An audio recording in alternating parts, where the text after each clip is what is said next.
बिस्मिल्लाहिर्रहमानिर्रहीम। तमाम नाज़रीन को मोहसिन नवाज़ का सलाम पहुँचे।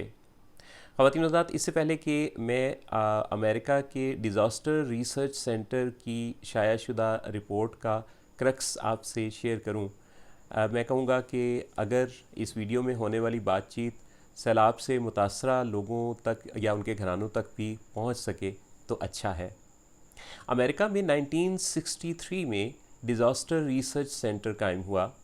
जिसने इंसानी तारीख़ का जायज़ा लेना शुरू किया और फिर 1963 से ऑनवर्ड्स अब तक पूरी दुनिया में इंसानों को जिन डिज़ास्टर्स का सामना करना पड़ा है, इन तमाम का जायज़ा लिया और एक रिपोर्ट तैयार की। इस रिपोर्ट के मुताबिक वो कहते हैं कि हम लोग हैरान हैं कि इंसान किस तरह की मखलूक है कि इसको तारीख़ में जब भी मुश्किल हालात का सामना करना पड़ा है तो ये बर्बादी के खंडर पर खड़े होकर भी नए मंसूबे बनाता है, पुरुमीद रहता है और एक नई तामीर का ऐसा अंदाज़ इख्तियार करता है जिसके नतीजा में ये पहले से भी ज़्यादा तरक्की कर जाता है। इस रिपोर्ट की रोशनी में और अगर हम इंसानी नफ्सियात को मद्देनज़र रखें, इंसान को दी हुई अल्लाह की जो सिफ़ात हैं उनको जहन में रखें, तो तीन ऐसी ताकतें हैं जिनसे अल्लाह ने ख़ास तौर पर इस इंसान को सरफराज फरमा रखा है। नंबर 1, इंसान हर हाल में पुरुमीद रहता है। इस रिपोर्ट के मुताबिक भी उन्होंने बताया है कि मुख्तलिफ़ ऐसे डिज़ास्टर्स के मौका पर जब वहाँ जो लोग बहुत बर्बादी के हालात में थे, जब उनसे इंटरव्यूज़ किए गए, जायज़ा लिया गया, तो 10% से भी बहुत कम वो लोग थे जिन्होंने फ्यूचर के हवाले से ख़दशात का इज़हार किया। गोया 90% से ज़्यादा वो अफराद थे जिन्होंने पुरुम्मीद बात की और फ्यूचर के हवाले से इन होप्स का इज़हार किया कि जल्द ही हालात बहुत अच्छे हो जाएंगे। दूसरी जो ताकत नज़र आती है डिज़ास्टर्स में इंसानों के पास, वो ताकत उसकी नई तामीर के हवाले से जल्द और तेज़ी से रिकवरी का प्रोसेस है। यानी इंसानों को ये देखा गया है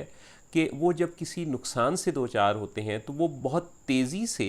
काम करते हैं। उनकी कुछ ऐसी छुपी सलाहियतें भी सामने आ जाती हैं जो कि उनको ज़्यादा ताकतवर मजबूत बना देती हैं और वो इतनी तेज़ी से रिकवरी करते हैं कि पहले से भी ज़्यादा बेहतर दर्जे पर पहुंच जाते हैं। तीसरी जो सबसे बड़ी ताकत इंसानों को मुश्किल वक्त में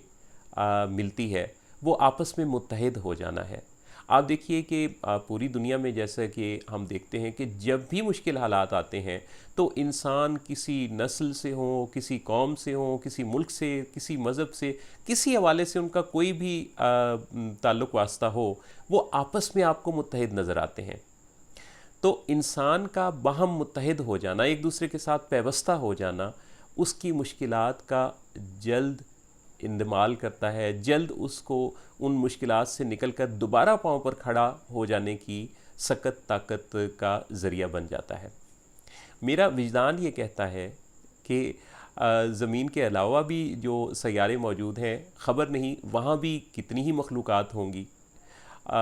वो फ़रिश्ते भी तो हमें देखते होंगे ना जिनके सामने इंसान जन्नत से निकाला गया था। तो मेरा विजदान ये कहता है कि ये सैयारों की मखलूक, वो सारी मखलूक जिनके सामने इंसान जन्नत से निकाला गया, जब वो ज़मीन पर झांकते होंगे, जब यहाँ देखते होंगे, तो वो भी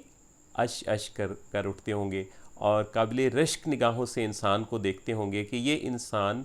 अल्लाह की कैसी मखलूक है। तभी तो अल्लाह ने इस इंसान को अपना खलीफा करार दिया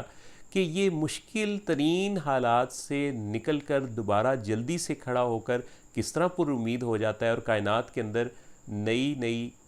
ईजादात भी करता है और नए नए अंदाज से फिर तरक्की के ज़ीने तय करता है। इस मुश्किल वक्त पे जबकि पाकिस्तान में सैलाब ज़दगान को एक मुश्किल वक्त का सामना है,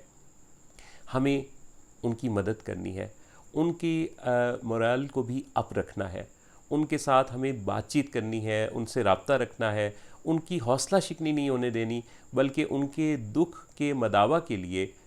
बातचीत से लेके अमली इक़दामात तक जो भी हम कर सकें हम ज़रूर खड़े हों उनके साथ और उन्हें ये यकीन दिला दें कि वो अकेले नहीं हैं, तन्हा नहीं हैं और ये जो हालात उन्हें दरपेश हैं ये मुस्तकिल नहीं हैं, जल्द ही दोबारा वो एक अच्छी बेहतर ज़िंदगी का आगाज़ करने वाले हैं। मेरी दिली दुआ है अल्लाह रब्बुल इज़्ज़त इस प्यारे वतन पाकिस्तान के हर शहरी को, हर बासी को एक बेहतरीन सलामती और खैर वाली ज़िंदगी अता फ़रमाए। अल्लाह आप सब का हामी व नासिर हो।